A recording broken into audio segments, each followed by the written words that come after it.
Buenas tardes, bienvenidos un domingo más a nuestra conversación. Una conversación que no es sobre cualquier argumento, sino que es sobre todo esa búsqueda de la belleza, esa búsqueda de encontrarnos algo diferente a lo largo de estos movimientos, estilos artísticos que se han ido cronológicamente a lo largo de la historia, como estamos reflexionando, conversando, disfrutando en estos últimos domingos. Si el domingo pasado pudimos conversar sobre el arte románico, hoy nos va a tocar adentrarnos en otro mundo fantástico, apasionante. Me refiero al arte gótico. Creo que nadie, como el gran artista Auguste Rodin, definiría muy bien lo que fue esa transición entre el románico que veíamos en nuestro último programa y el arte gótico. Afirmaba él, el románico es un estilo humilde y sombrío, como el nacimiento de la religión. Es más o menos el sótano, la pesada carga. El arte en ella está prisionero, sin aire. Es la crisálida del gótico. Qué imagen tan bonita, ¿verdad? Para poder comenzar esta reflexión sobre el arte gótico como esa explosión después de la crisálida que dice Auguste Rodin, que era el románico, de la belleza del gótico, ¿no? Ya que el gótico nació, como sabemos, en la Isle Franc, a mediados del siglo de principios del siglo XII, ¿no? Con esa construcción de la gran iglesia abacial de Saint-Denis, ¿no? Varios siglos después de la caída del Imperio Romano, ¿no? Desde su origen vemos cómo la Île-de-France, en París y sus alrededores, se extendió por toda Europa a lo largo sobre todo de los siglos XIII, XIV y XV, llegando a perdurar en muchos lugares incluso hasta mediados del siglo XVI, ¿no? Excepto en Italia, que como sabemos ya en el siglo XV asistiremos a lo que fue todo el inicio y la expansión del arte del Renacimiento, ¿no? ¿Qué condiciones sociales, que es lo que a mí también me interesa para poder entender, como siempre reflexionamos, por qué nació este arte, en dónde está encuadrado este arte, ¿no? ¿Qué condiciones sociales y culturales provocaron quizá la creación de este arte? Pues sin duda ninguna vemos cómo durante el siglo XII se produjeron una serie de importantes cambios sociales, económicos y políticos que modificaron aquella mentalidad de la época, ¿no? Por una parte vemos una gran mejora de la agricultura, ¿no? Gracias al perfeccionamiento de la técnica y la mejora general de las condiciones climáticas, que permitió desde luego un aumento de la riqueza y sobre todo la producción agrícola, ¿no? No había sido así como vimos durante la época del románico, que pasaron grandes dificultades, ¿no? Por otro lado vemos que de la mano del comercio van a renacer lo que va a ser el centro del arte gótico, que son las ciudades, donde la burguesía urbana, dedicada sobre todo a ese comercio, a las finanzas, a las artesanías, cuestionó el papel predominante de la nobleza y se convirtió sobre los nuevos burgos, ciudades, con la creación de sus barrios, ¿no? Y va a ser la catedral precisamente en esta ciudad, en esta nueva realidad, el gran edificio colectivo de la ciudad, ¿no? Fue sin duda ninguna el nuevo signo del crecimiento y la riqueza, sobre todo de esa nueva burguesía, y por eso la catedral se va a convertir en la pieza clave del arte gótico, ¿no? Sobre todo en ese nuevo consumidor de arte. Vemos también que influyó mucho en este arte gótico esa nueva reforma de la regla benedictina, que la va a llevar adelante el gran San Bernardo de Claraval, y que va a dar lugar a lo que llamamos esa reforma cisterciense, ¿no? Que va a estar muy unida al arte gótico, ¿no? También vemos que es muy importante, y por eso siempre digo que el arte no es solo algo artístico, sino sobre todo de pensamiento. Detrás hay un pensamiento, un alma, una manera de ser y de ver el universo, a Dios y al hombre. Como decimos tantas veces, pues vemos que hay una importante evolución en el campo del pensamiento, ¿no? La filosofía idealista platónica, que va a dominar prácticamente todo el anterior periodo, fue sustituido por lo que podemos llamar el empirismo aristotélico, ¿no? Que se relaciona sobre todo con la realidad a través de los sentidos y la reflexión crítica, ¿no? Este cambio yo creo que también tuvo su reflejo muy importante en el arte, ¿no? Especialmente en la plástica, que vamos a ver cómo evolucionó hacia ese naturalismo desde lo que digamos denominábamos en el último programa el simbolismo románico, ¿no? De ese simbolismo, gracias a este pensamiento, vamos a pasar a lo que llamamos el naturalismo, ¿no? Vemos también, pues por dar otro dato en este contexto y ubicación pues cultural que estamos dando antes de adentrarnos en este mundo del gótico, como sobre todo ya desde el siglo pues XII se va a desarrollar ciertamente, y creemos que solo esto es del Renacimiento, pero no es así, empezó aquí pues una corriente que llamamos humanista, ¿no? Que se anticipó desde luego al Renacimiento, ¿no? El temor con que el ser humano pues se relacionaba con Dios va a ser sustituido por otra fe mucho más cercana, sentimental y humana, ¿no? ¿Quién será el artífice de este cambio? Sin duda ninguna, Francisco de Asís, que va a aportar precisamente en este final del siglo XII, principio del XIII, pues una visión nueva, que va a estar presidida en la fe por el amor, de la relación del hombre con Dios en el amor y con su obra, que es la creación, que es la naturaleza, ¿no? Por eso el mundo material dejó de verse como obra del mal desde San Francisco de Asís, como se había visto hasta entonces, ¿no? Y el ser humano sobre todo se va a concebir pues con esa síntesis perfecta de alma y cuerpo, pero desde la bondad de la creación de Dios, ¿no?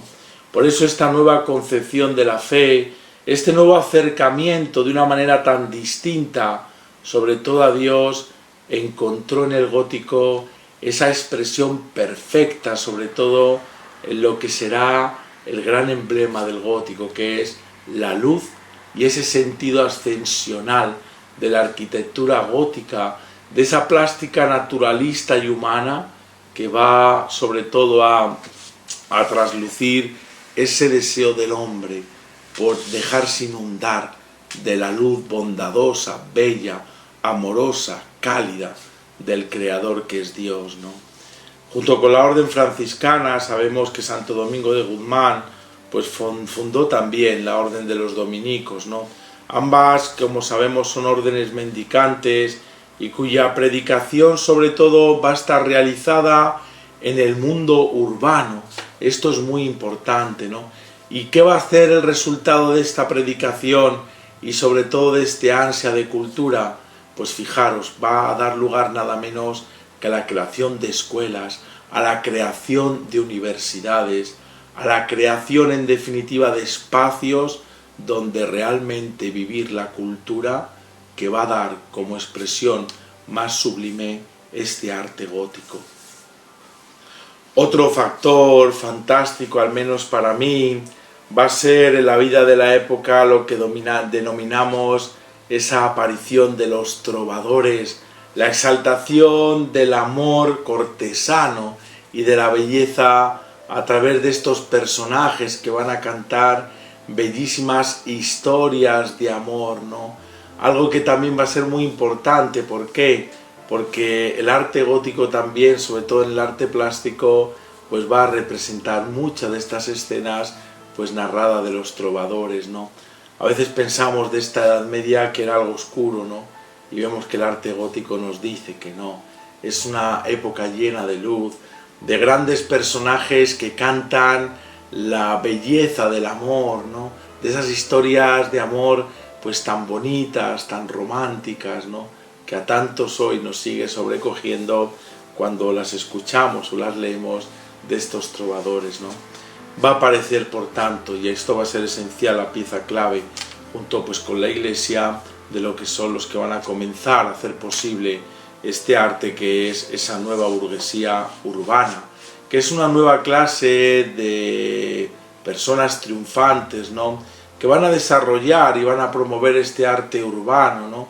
Con esa sensibilidad más realista, más humana, más sobre todo naturalista, ¿no? Vemos, por tanto, pues con el desarrollo de estas ciudades, cómo aparece también una arquitectura civil, ¿no? Y que vemos cómo los edificios más característicos, pues urbanos, van a ser pues los ayuntamientos que comenzaban ya pues a formarse, ¿no? Con la creación de estas ciudades, de los barrios, ¿no? Los castillos, las casas de la gente burguesa y noble, ¿no? Vemos cómo va a haber también ya, que luego el Renacimiento lo va a desarrollar muchísimo más, pues toda esta creación pues del arte, digamos, del arte gótico, ¿no? Queridos amigos, queridas amigas, os invito a que nos adentremos a este mundo fantástico de luz, de color, de piedra, de cristal, de pintura, y podamos descubrir la belleza hoy del arte gótico.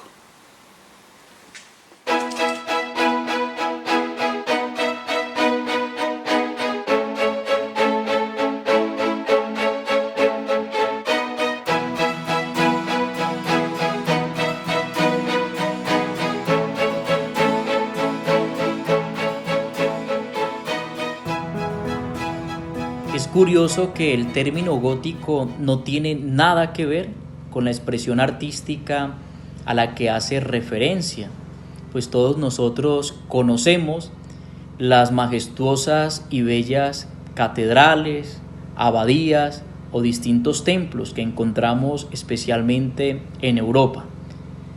Templos llenos de luz, con grandes vitrales, rosetones y templos que son muy espaciosos, templos estilizados. En resumen, son templos bellos, pero el término indica todo lo contrario. El término indica ordinario, violento, bárbaro.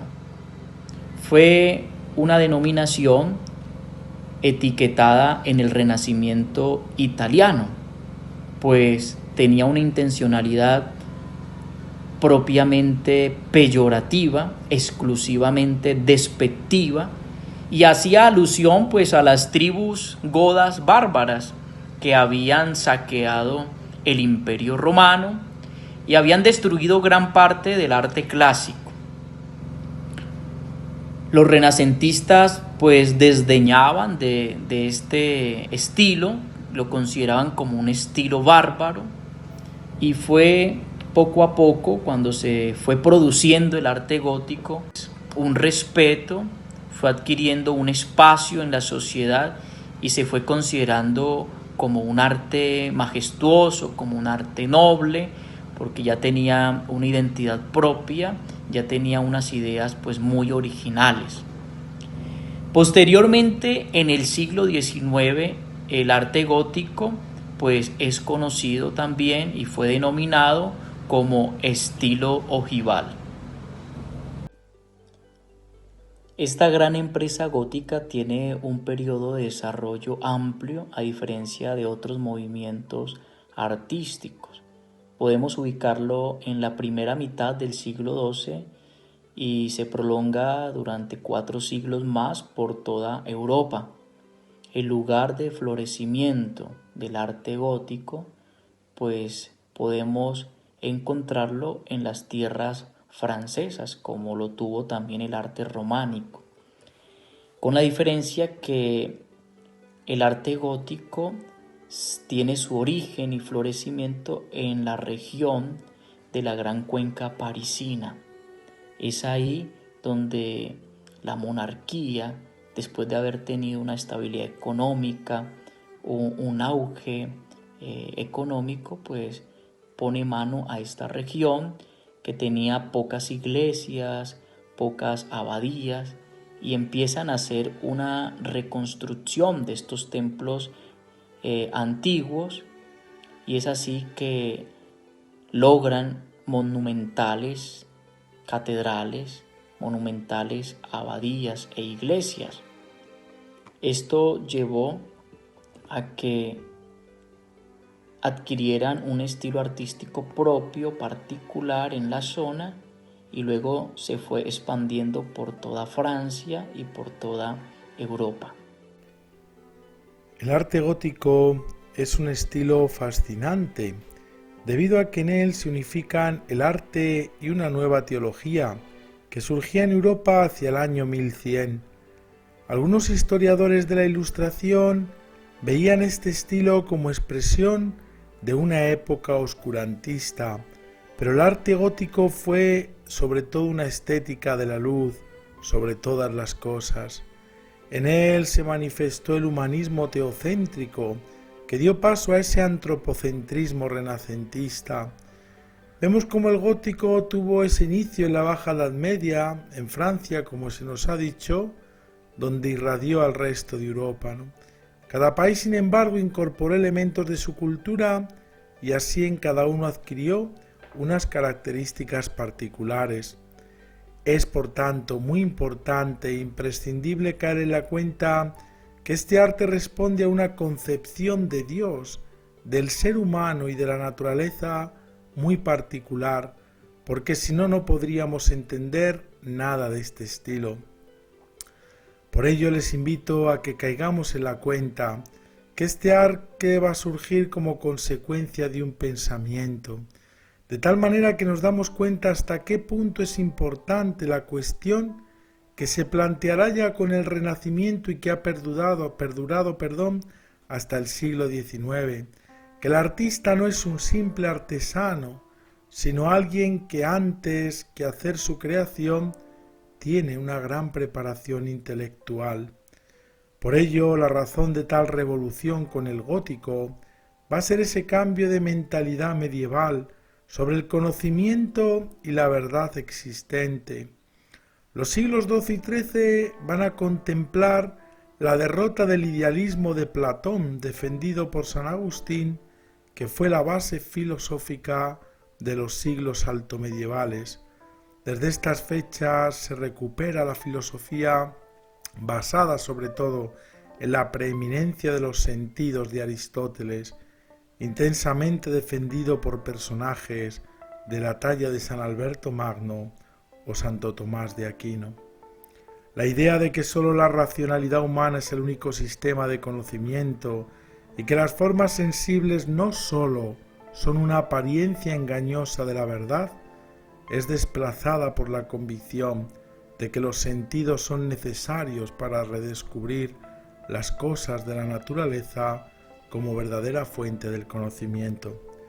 Como consecuencia de este cambio de mentalidad, en el campo del arte y la arquitectura, el obstinado equilibrio simétrico y la regularidad y geometrismo del románico son totalmente desplazados. El arquitecto ya no tiene que apegarse a formas regulares para construir, como eran círculos y cuadrados fundamentalmente, sino que se va a ver libre para trabajar no como un geómetra, sino sobre todo como un ingeniero. Por tanto, si en el campo de las ideas se sustituye el idealismo por el naturalismo, en el campo del arte vamos a ver cómo se sustituirá la inteligencia abstracta por el empirismo. Vemos cómo este estilo va a lograr alcanzar una perfección por diferentes fases, Podemos decir que el gótico tuvo una fase temprana. En esta fase aparecerá como invención principal la bóveda de crucería, la cual encontramos en casi todas las catedrales como una especie de cúpula pero dividida en 4 secciones por una cruz, una frase clásica. Aquí las iglesias tendrán una mayor altura, llegando a estar más cerca del cielo y de su creador. Este es su objetivo, ¿no? La altura tuvo mucho que ver con los ventanales, los cuales, como ya mencionaremos, pues nos da esa cantidad de luz a lugares oscuros, ¿no? Y una fase radiante es la etapa final y la que más resalta de las catedrales, caracterizada por esa creación de enormes rosetones, los cuales tienden a ser una forma esférica y con diferentes e impresionantes diseños. Como hacemos en otro tipo de programas, vamos a dividir un poco pues nuestro programa, como hacemos siempre, pues ver un poco las características de la arquitectura, de la pintura y de la escultura, ¿no? Por eso ahora pues don Robinson nos da alguna clave para entender la arquitectura del gótico. La catedral gótica se entendía como un lugar en el que las personas podían saborear un poco el cielo por toda la luz de la que se sentía embargada esta construcción, por toda su belleza. De ahí que la catedral se concibió pues como una imagen del cielo.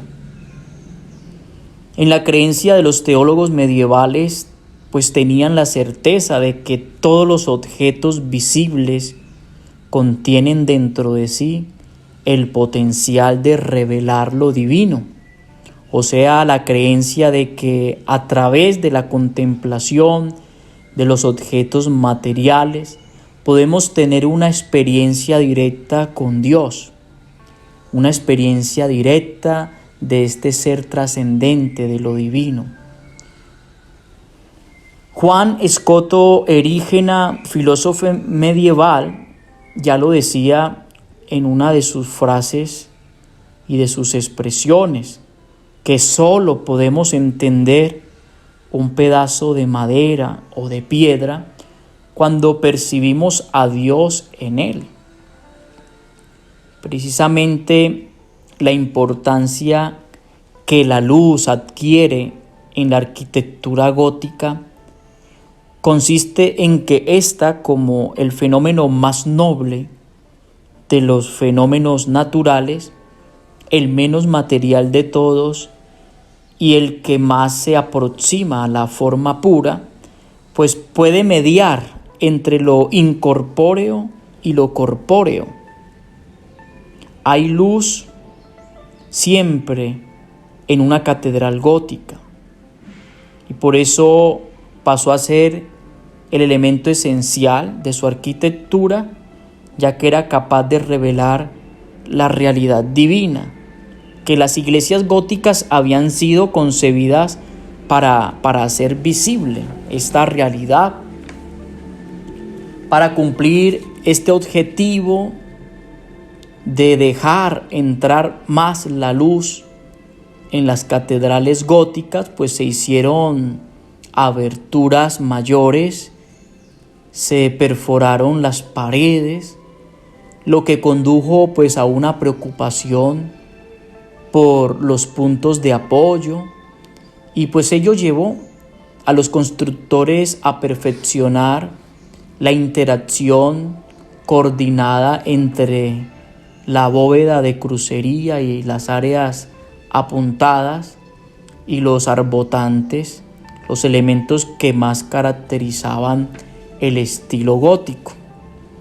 A diferencia del estilo románico, nosotros podemos encontrar que el hombre de la época románica pues veía el mundo con mucho recelo, algo que lo alejaba de Dios, y estaba obsesionado más bien por el pecado. Sin embargo, en el arte gótico pues se da la abundancia de la luz, de la belleza, la admiración de la naturaleza misma, que son hechos concretos, buenos, que nos llevan directamente a Dios. Por eso la arquitectura gótica tiene una marcante teológica pues de muchísima profundidad. Fue la época donde en la historia de la iglesia se alcanzó un nivel muy alto de teología también, de teología en todas sus expresiones, no solamente a través de la teología reflexiva, escrita. Encontramos grandes teólogos como Santo Tomás de Aquino, San Buenaventura, sino que también hubo una teología manifestada en la pintura, en la arquitectura, cuyo elemento principal siempre fue la luz, para revelar que la realidad divina, la belleza de Dios a través de estas obras majestuosas. En la arquitectura gótica podemos ver que su elemento más característico es la luz. Pues bien, en la Edad Media, Dios se había escondido para poder ser revelado, para poder ser manifestado. Y la luz era el medio principal por medio del cual los hombres podían conocer al Señor. Uno de los autores que más influyó en el pensamiento de los teólogos de la Edad Media fue el escritor, el autor espiritual, místico, Dionisio Areopagita. En la teología de Dionisio Areopagita, en el corazón de su pensamiento había una idea fundamental, que Dios es luz. Todos los seres vivos, todos los objetos materiales reciben y transmiten la luz divina de la que emanan. Fue así que la luz se convirtió en un elemento esencial de la arquitectura gótica porque era capaz de transmitir la realidad divina. Entre los elementos característicos del gótico, junto con esta estética pues de la luz de la que nos ha hablado Don Robinson, también podemos encontrar pues otros, digamos, pues elementos constitutivos del gótico, ¿no? Serán las bóvedas de crucería, ¿no? Es la técnica más importante del arte gótico, estas bóvedas. Se trata de un sistema de bóvedas que cruza dos arcos ojivados o apuntados, ¿no? Este cruce va a generar una serie de nervaduras visibles, como vemos en nuestras pantallas, en esta estructura que va a distribuir el peso de la construcción hacia los pilares, que ahora son más estilizados, y los arbotantes y contrafuertes externos, ¿no? Otro elemento va a ser los vitrales y rosetones, ¿no? Gracias a las nuevas técnicas arquitectónicas, los muros macizos del románico se van a sustituir por grandes ventanales donde hacer estos vitrales. Los vitrales permitieron esa resuelta iluminación solar del interior de los edificios por primera vez en la historia. Al mismo tiempo van a sustituir a esos frescos que veíamos propios del arte románico. Se usaron los vitrales con formas de arco apuntado y también pues los más famosos, que eran los rosetones, ¿no? Que son esas ventanas circulares, caladas, dispuestas radialmente, ¿no? Otro elemento será el famoso pináculo, ¿no? Denominado aguja cuando es muy elevado, que va a coronar el estribo decorándolo y ayudando con su peso a la estabilidad de las estructuras, ¿no? Aquí podemos pues poner un ejemplo en esa famosa película animada que hizo Disney, que era El Jorobado de Notre Dame, como podemos ver en estos pináculos, ¿no? Esas escenas tan bonitas pues que encontramos, ¿no? También en la escena de las películas aparece otro elemento que es pues las gárgolas, ¿no? Que tienen conexión con estos pináculos, ¿no?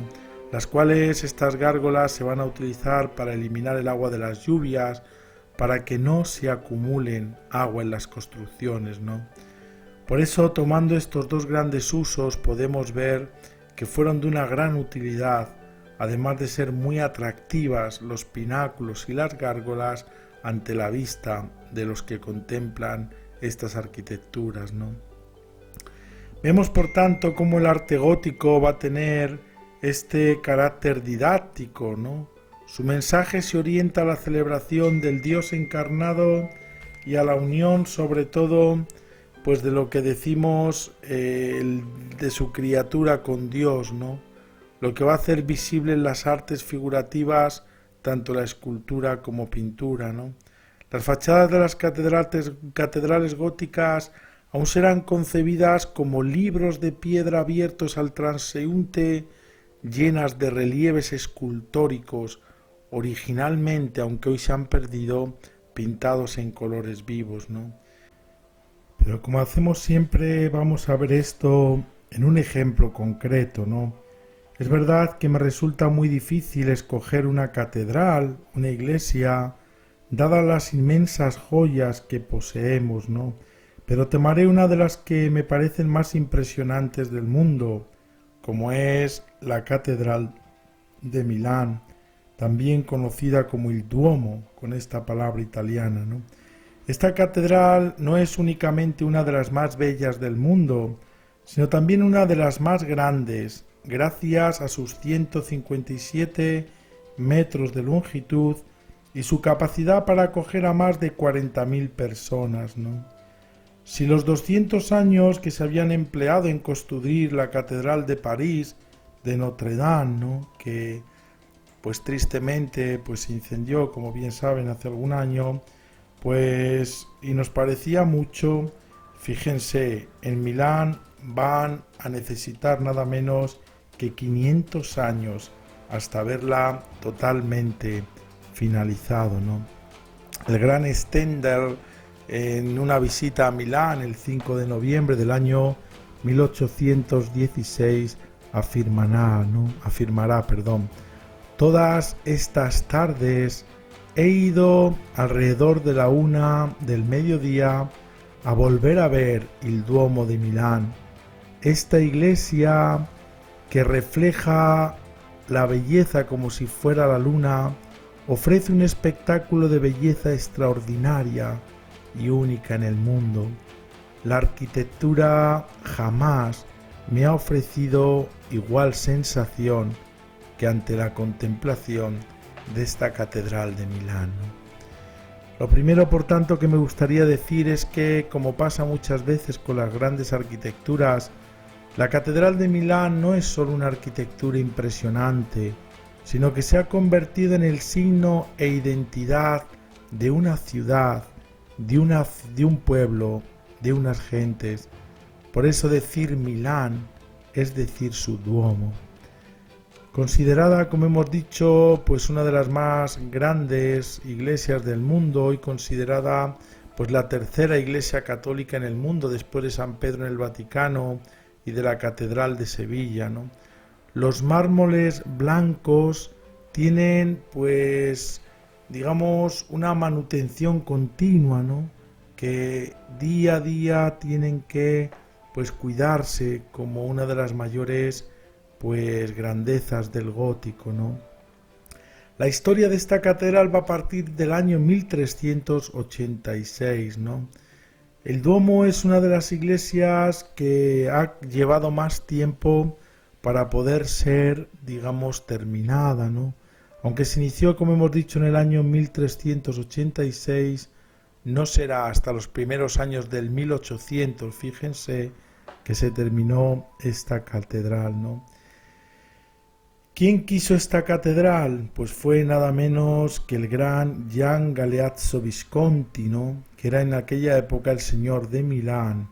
Y ya en el proyecto original estaba decidido a que el Duomo sería cubierto todo él de mármol blanco, ¿no?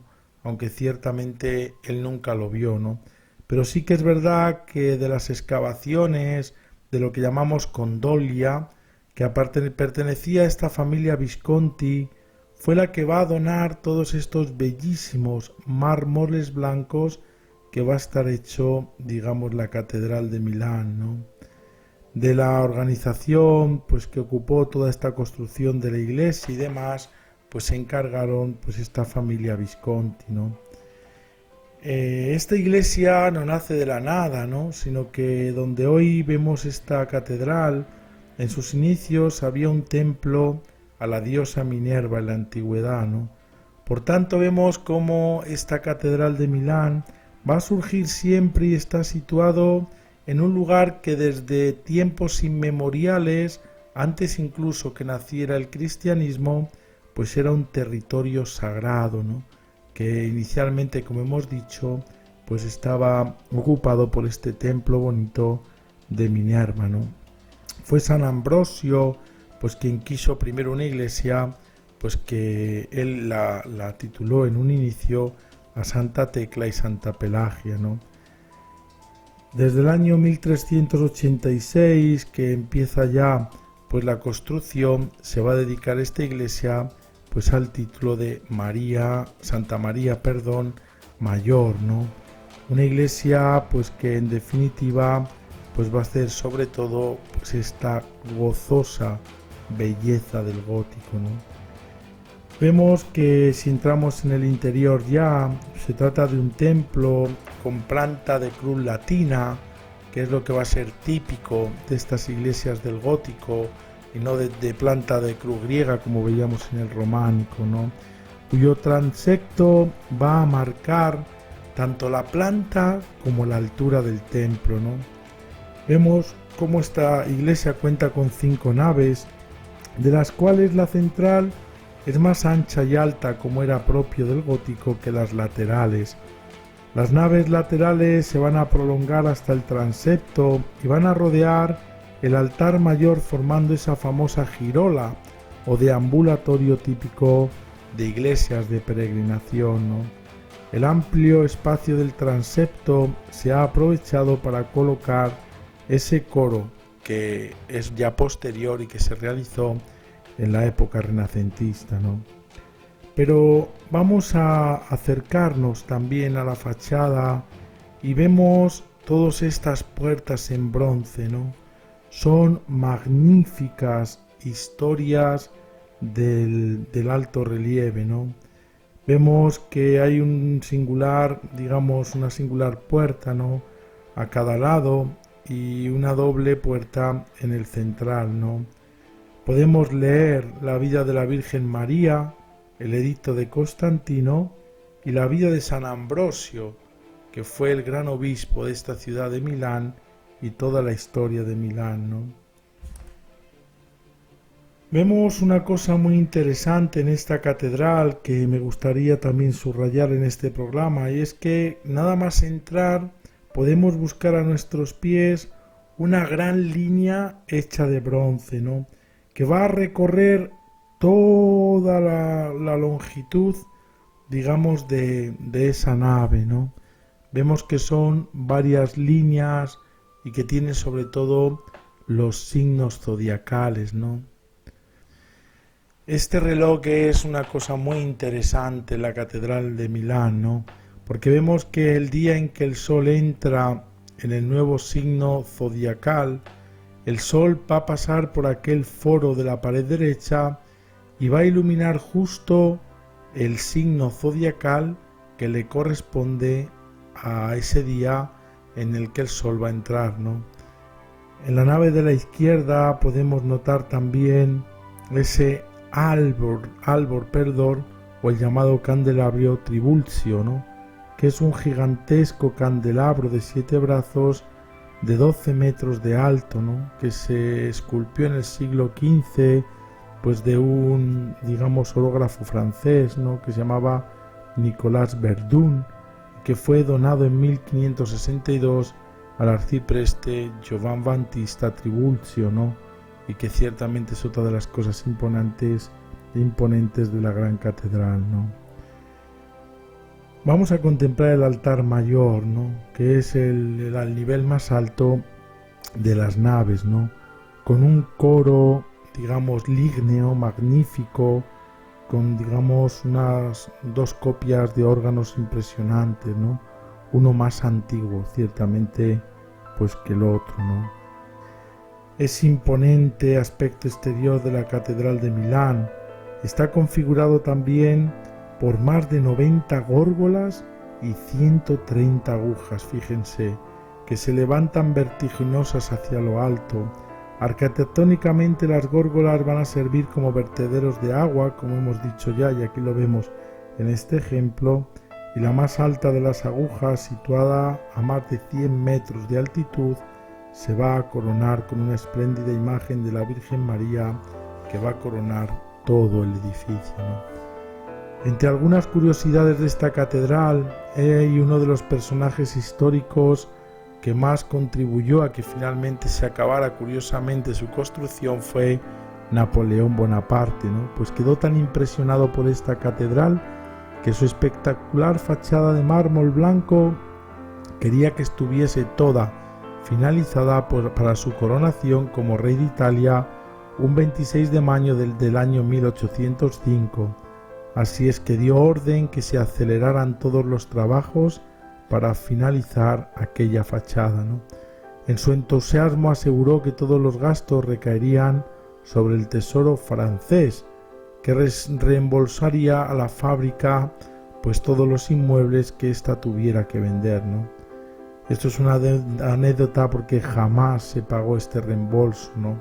Pero sí que ello ayudó a que finalmente en solo 7 años la catedral tuviera su fachada terminada por ese nuevo arquitecto Carlo Pellicani, hijo, que en gratitud pues colocó también pues una estatua de Napoleón en la cima de esos pináculos, ¿no? Otra de las curiosidades y de las obras interesantes de esta catedral, que les invito también algún día a verla si no han ido ya, pues es la imagen que en ella se contiene en el interior de San Bartolomé, que estamos viendo en nuestras imágenes, que está siendo curiosamente despellejado, ¿no? Es obra de Marco de Agrate, la realizó en 1562 y es realmente, digamos, impresionante esta imagen, ¿no? Porque el santo aparece con la piel arrancada y cubriéndose el cuerpo con un manto mientras mantiene esa actitud serena. Como ven, esta catedral de Milán ciertamente es una auténtica joya. En cuanto a la pintura gótica, vemos sobre todo la pintura mural, que se dio tanto en las iglesias antes del gótico y que va a desaparecer con la llegada de este estilo. La arquitectura gótica va a introducir grandes ventanales en los muros de sus construcciones, lo que el espacio que antes estaba destinado a las pinturas ahora va a estar ocupado sobre todo por una vidriera. De la misma forma, la gran altura de las bóvedas de crucería va a dificultar enormemente que éstas puedan ser pintadas.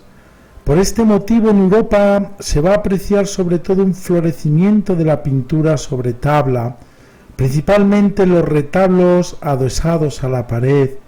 El estudio de los retablos nos permite analizar sobre todo la evolución de la pintura durante todo el gótico. De una estructura formada por una sola tabla se va a pasar a formar por varias tablas, normalmente pues 3, las laterales que suelen ser pues motivos, sobre todo móviles, para poder cerrar el conjunto. Ya en el siglo XIV se va a imponer el retablo rígido con múltiples tablas. El retablo vemos que está organizado con un cuerpo inferior de menor tamaño que el resto, el del banco o predela que se llama. El conjunto se va a organizar horizontalmente en cuerpos y verticalmente en calles separadas por entrecalles. Una calle central que va a ser la más ancha de todo el conjunto. Normalmente vemos como las técnicas utilizadas en estos retablos es generalmente el temple, en el que se va a utilizar el huevo o la cola, obtenida sobre todo de los huesos de animales como aglutinante de los colores.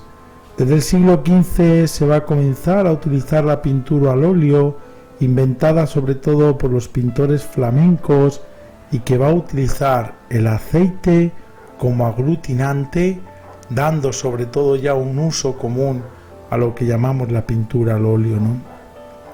Vemos que esta pintura gótica tiene pues una evolución grande, ¿no? Y que podemos distinguir pues sobre todo 4 fases o 4 estilos, ¿no? No me puedo detener porque el tiempo pues ya es tan corto y simplemente voy a enumerarlos, ¿no? Por una parte tenemos el estilo gótico o lineal que llamamos el francogótico del siglo XIII, luego vemos ese estilo gótico, italogótico o trecentista, luego el estilo internacional que se dará sobre todo en el siglo XIV y sobre todo pues ese estilo precioso que llamamos pues la escuela de los primitivos flamencos, pues con pintores de una talla como Van Eyck, Van der Weyden, que realmente pues son una maravilla, ¿no? Como es más importante, yo creo ver la pintura en uno de los ejemplos, ¿no? Yo me voy a fijar hoy en un cuadro quizá icono de estos pintura gótica de lo que llamamos los flamencos, ¿no? Y que vamos a analizar ahora juntos, que es este cuadro bellísimo del matrimonio Arnolfini que va a hacer el gran Jan van Eyck, ¿no? Una obra que, como vemos en nuestras pantallas, está pintada por este gran autor, ¿no? Y que fechamos sobre todo en el año 1434, ¿no? Identificamos el autor, Jan van Eyck, que es un pintor flamenco, que sabemos que nació hacia 1390 en esa aldea cercana a Maastricht y que murió en Brujas en el año 1441, ¿no?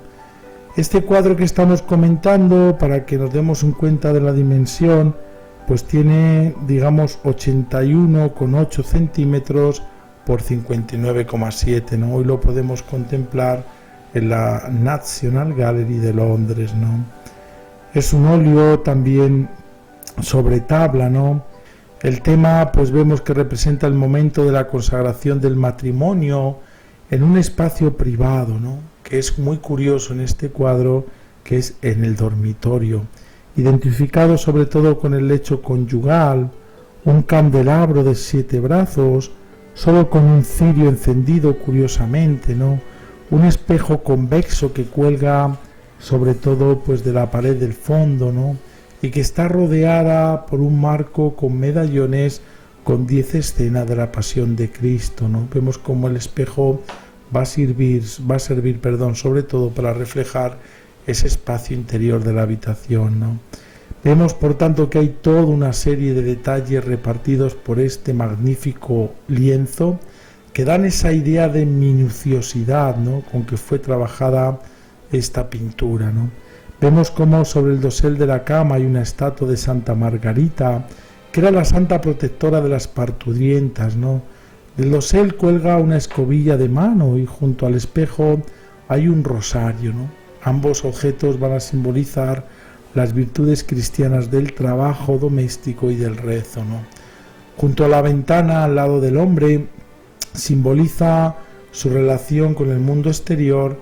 Hay varias naranjas, ¿no? Que es la fruta curiosamente exótica de la época, que se relaciona tanto con el paraíso como con el bienestar económico del matrimonio, ¿no? La alfombra junto a la cama, que es una muestra del lujo y de la posición acomodada de los que están representados, ¿no? Los zuecos junto a los dos contrayentes van a vincular a estos personajes con el suelo sagrado del hogar, ¿no? Pero vamos un poco a analizar, digamos, formalmente, pues esta obra, ¿no? Por una parte vemos cómo la composición, pues es una perspectiva que se consigue, por un lado, mediante la disposición de los personajes, ¿no? Que vemos, pues el perro en primer plano, que va a introducir la escena y que va a crear la profundidad, ¿no? Unos elementos que son más pequeños en el fondo, más grandes en el primer plano, ¿no? Y esta perspectiva que se marca perfectamente a través de las líneas del suelo, que van a confluir en el punto del fondo, ¿no? Y por otro lado, mediante la utilización del espejo, que va a reflejar todo el dormitorio, ¿no? Otro aspecto importante es el color, ¿no? Vemos como esa paleta de colores no es muy amplia, pero sí distribuida de forma perfectamente equilibrada. En la parte derecha del cuadro van a predominar los colores primarios, que son el rojo y el verde, y en la parte izquierda vemos que predominan los terciarios, que son los marrones, ¿no? Además vemos como en la parte derecha, que es la parte femenina, el pintor va a jugar con los colores cálidos rojos, que dan sensación de dinamismo, confianza, y los fríos como el verde, ¿no?, que van a remitir la situación de tranquilidad. En la parte izquierda, curiosamente, ha dividido la parte masculina, ¿no?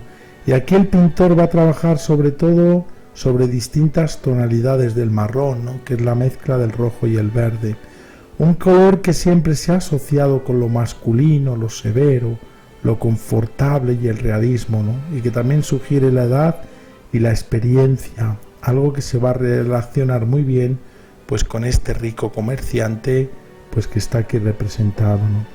Vemos la luz también, que es natural, muy suave, que entra fundamentalmente por esa ventana situada a la izquierda y que va a iluminar la parte posterior de la estancia, pero va a formar pequeñas sombras.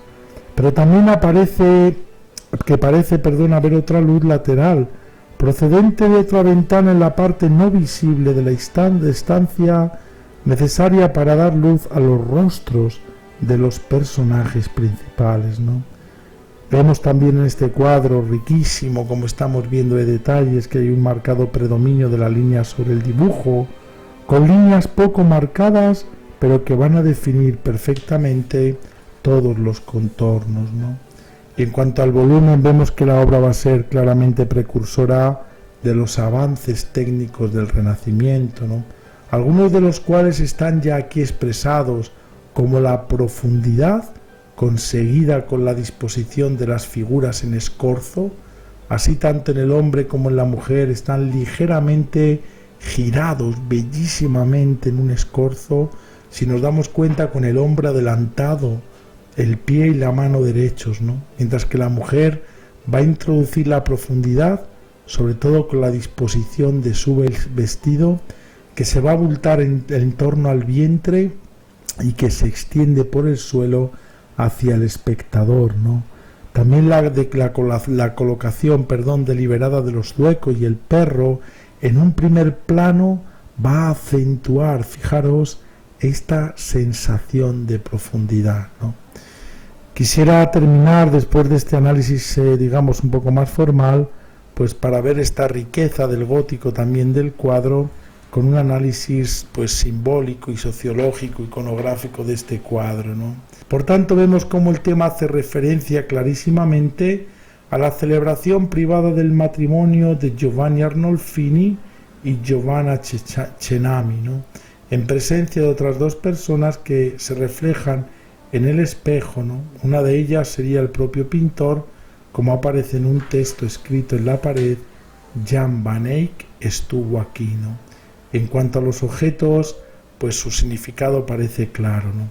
El espejo tiene relación con el significado general del cuadro, de tipo religioso, ya que en torno al mismo hay en su marco 10 escenas de la pasión de Jesucristo, ¿no?, que parece desde luego aludir al espíritu de sacrificio y al espíritu de fe que se han de vivir en el matrimonio, ¿no? Vemos la lámpara encendida solo con un cirio, ¿no?, curiosamente, y que va a aludir desde luego a la llama del amor y a la presencia de Jesucristo como luz en el verdadero matrimonio, ¿no? El rosario de cristal que vemos es un símbolo claro de la pureza del matrimonio y de la virtud, sobre todo, que tiene que tener pues esa pureza la novia para casarse, ¿no? La novia lleva un vestido verde que no es casual, que es elegante, ¿no?, y que va a simbolizar sobre todo la fertilidad. La cama, sin duda ninguna, pues es un elemento no casual en este cuadro, ¿no?, y va a tener pues como simbología del matrimonio pues algo esencial en el matrimonio desde la fe, que es la procreación, pero también el rojo, que remite a la pasión y que también es esencial en la vida matrimonial, ¿no? Los zuecos van a representar, digamos, el vínculo sagrado en el hogar, Y luego la fruta que hemos dicho que eran esas naranjas, pues tiene que ver mucho con el lujo, pero también es símbolo de la fruta prohibida del paraíso, pues que haciendo una clara alusión moral al matrimonio, que no solo puede darse desde la pasión, sino sobre todo desde la fe, que viene iluminada por la luz de Cristo y las escenas de la pasión, ¿no? Vemos cómo realmente este cuadro es de una simbología importantísima, ¿no? Cómo va a destacar, más allá de toda esta riqueza simbólica, conceptual, del color, de los símbolos, la plasmación de un retrato con una reproducción fidedigna de los personajes, ¿no? El empleo de ese espejo con esa finalidad simbólica también para crear perspectiva, ¿no? Y sobre todo, pues la luz, ¿no? Que como nos han dicho, pues es sobre todo tan importante y crucial en el gótico. En cuanto a la escultura, me van a permitir algo ya muy breve porque estamos ya pues muy fuera del tiempo, ¿no? Pero bueno, vemos que la escultura gótica, pues los materiales que van a emplear sobre todo es la piedra y en ocasiones pues la madera policromada, el marfil o el metal, ¿no? La técnica realmente empleada, va a ser la talla en piedra, haciendo sobre todo uso del cincel talado y de trépano, ¿no? Que es más realista que en el arte románico y con una mayor profundidad y con cuerpos pues más precisos, ¿no? En cuanto a la estética de la escultura, vemos como a diferencia del arte románico va a predominar el naturalismo idealizado, ¿no? Las figuras pues se humanizan, se dotan de volumen los cuerpos para incrementar esas expresiones de movimiento, ¿no? Va a tener sobre todo una función didáctica la escultura también, ¿no? El arte de la Edad Media va a ser sobre todo pues eclesiástico y cristiano, por lo tanto todo encargo que se realice va a tener esta doble funcionalidad, ¿no? Además de decorar, la escultura va a buscar sobre todo educar al pueblo en la fe, ¿no? A diferencia del arte románico, en el cual Dios se presenta como una figura temible y justiciera, en el arte gótico se va a presentar sobre todo a un Dios paternal, amable, misericordioso y cercano, ¿no?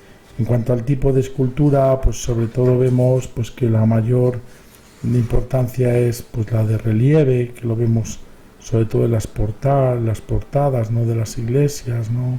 Los capiteles, también como hemos visto, pues los retablos, ¿no? Pero sin duda también tiene importancia pues la escultura exenta, ¿no? Esas figuras que no están incrustadas en una pared, que no son relieves, sino que son realmente pues esculturas exentas, ¿no? Sobre todo los temas preferentes en esta escultura va a ser Cristo, Jesús crucificado, dando muestras de sufrimiento, y la Virgen con el niño.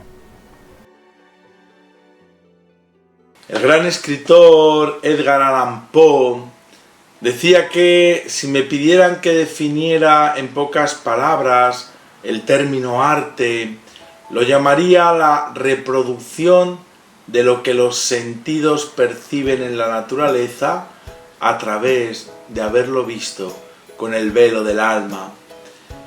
Creo define muy bien con estas palabras de Edgar Allan Poe lo que el arte gótico hemos visto en este programa y es, ¿no? Esa representación de la naturaleza hecha en piedra que pretende tener vida gracias al alma del artista que las creó y de las personas que, cobijados bajo sus arquitecturas y arrebatadas sobre todo por la belleza de la pintura y de la escultura, son capaces de mirar más allá, dejan que su alma vuele para encontrar la trascendencia, para encontrarse con el totalmente otro, para encontrarse en definitiva con Dios, que fue el objetivo de este arte gótico, ¿no? Hemos visto una cosa muy interesante, ¿no? Cómo todos los artistas han buscado reproducir la sabiduría y la grandeza de Dios a través de esta belleza, ¿no? Con lo que no dudaban en sobre todo alterar la figura, ¿no? Si era incluso necesario, para que ésta alcanzara su, digamos, hermosura más perfecta, ¿no? Lo cual no dejaba de ser una deformación, al igual que ocurría en el arte románico, ¿no? Y en el bizantino. Esto provocó sin duda que las figuras góticas adquirieran este carácter, como hemos visto, más ascético, gracil, esbelto, reflejando con ello ese realismo acotado por la espiritualidad tan característico del pensamiento gótico.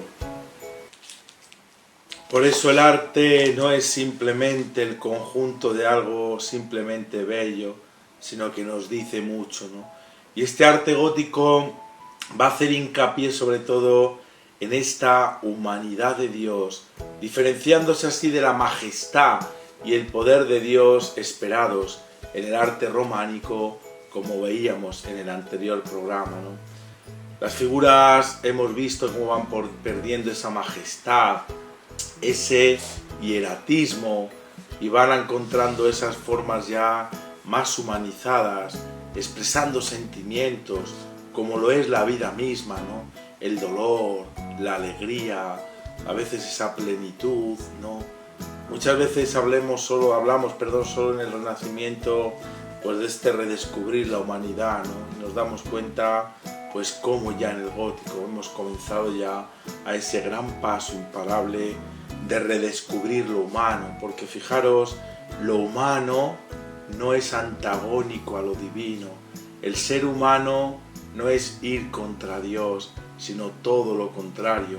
Como nos dicen los textos de la Escritura, solo podemos amar a Dios cuando abrazamos lo humano. Solo podemos amar a Dios cuando sentimos, vivimos, nos dolemos, nos acompañamos, somos misericordiosos, somos luz, en definitiva, como nos va a mostrar este arte gótico, ¿no? Por eso las aportaciones más destacables de este Trecento fueron sin duda esta humanización, al menos para mí, de las imágenes, ¿no? Van a ser también, como fruto de este gótico, lo más importante, esas narraciones religiosas, que no van a ser simplemente pues un medio para meter miedo en el que las iba a ver, ¿no? Sino sobre todo para convertirlas en historias reales, ¿no?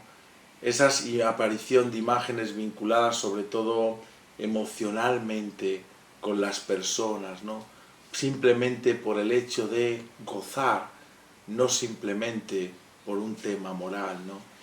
Finalmente vemos ya como en el ocaso del Quattrocento este naturalismo habrá conquistado definitivamente todas las artes pictóricas, ¿no?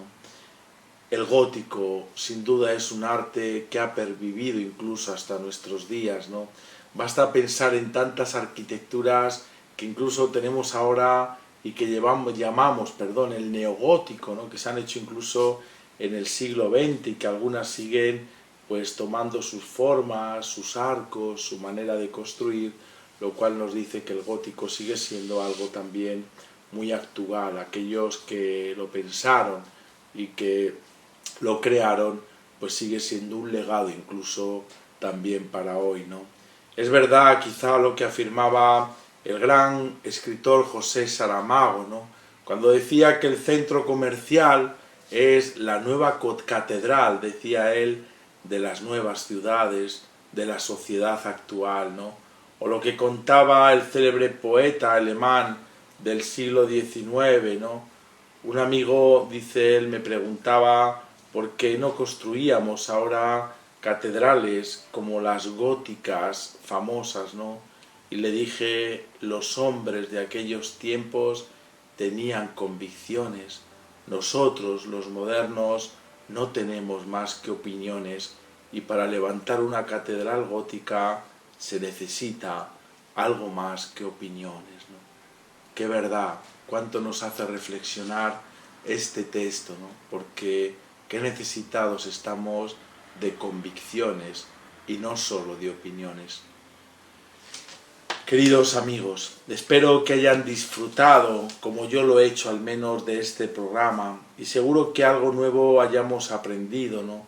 al menos a descubrir y sentir lo que decía también ese otro gran escritor alemán, Hermann Hesse, cuando nos decía que la belleza no hace feliz al que la posee, sino a quien puede amarla y a quien puede adorarla.